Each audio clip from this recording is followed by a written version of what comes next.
Another school in northern Nigeria has been attacked. This time in Kebbi State.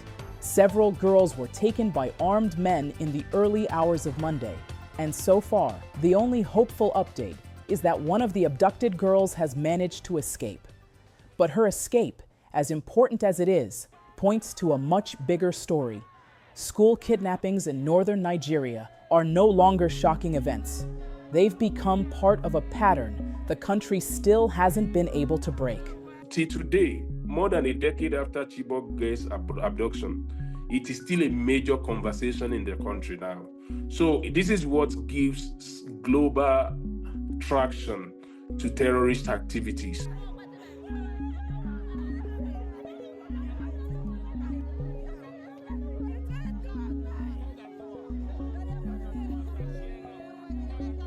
Since the Chibok abduction in 2014, more than 1,000 students have been taken across the region.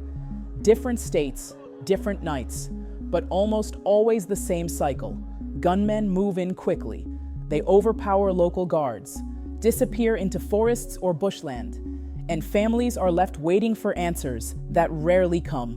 What's crucial to understand is that these kidnappings aren't driven by a single group. In the Northeast, attacks often come from Boko Haram and ISWAP, where the targeting of schools fits an ideological mission. But in the Northwest, in places like Katsina, Zamfara, and now Kebbi, most abductions are carried out by armed bandit networks whose motivation is ransom.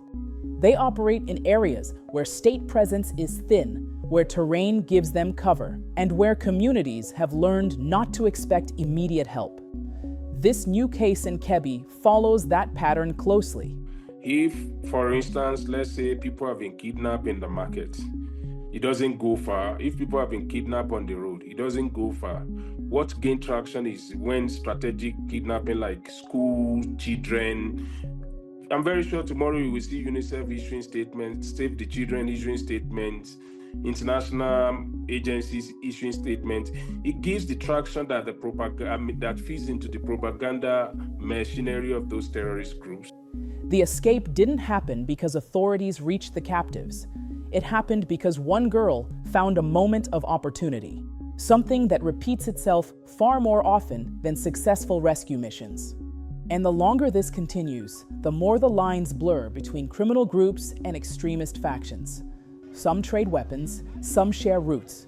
Others simply take advantage of the same ungoverned spaces. That overlap makes prevention much harder and leaves schools exposed despite increased military operations and new government strategies. For parents, the consequences are immediate.